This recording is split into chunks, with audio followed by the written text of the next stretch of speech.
In this tutorial, we're going to look at something that might at first seem to you strange and foreign and weird, especially if you've never worked in video before. But what we're going to talk about is using image sequences instead of video.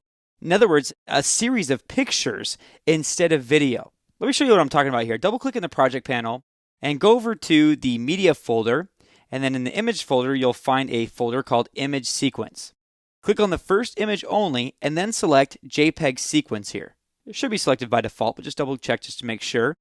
And what we have here is just a series of still images from a movie, Ninja Death 3 to be exact. And this ninja comes flying in here, and these are just separate stills from the movie. Essentially, each frame of the movie being rendered out to its own file, its own JPEG.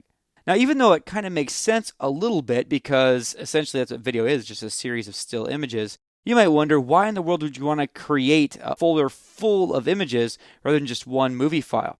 Well, here's the deal, folks.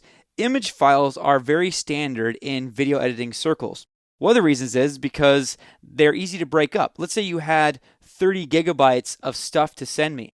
If that was one movie file, that would be really, really tough to send. What would you send it on? You'd have to buy a hard drive and send it along to me. But if it was 30 gigabytes of an image sequence, they'd all be separate images, so you could break them up, split them up into 4 gigabyte chunks, and then burn them to DVDs, and that would be much easier to send along. Now, one time I was doing a job, it was a video job, I was doing just a special effects shot, and the company sent me loads of these image sequences. Well, I knew just looking at the files, I didn't need that many frames. So before even opening it up in After Effects or Premiere Pro, I just selected the files and deleted them. It's almost like I just did video editing by deleting images. And let me show you another benefit of image sequences. I'm going to select this first image, making sure that JPEG sequence is still selected, and click Open. Now you would think that it would bring in dozens of images, but it didn't. It brought in one file. As you can see with this object selected in the project panel, and the name up here, Ninja Flip 00 whatever to 00087, that this is the numeric range of the image sequences that I brought in. And if I double click this, it opens up in the footage window. I hit the spacebar to preview it, and it plays just like a video. It works just like a video in After Effects.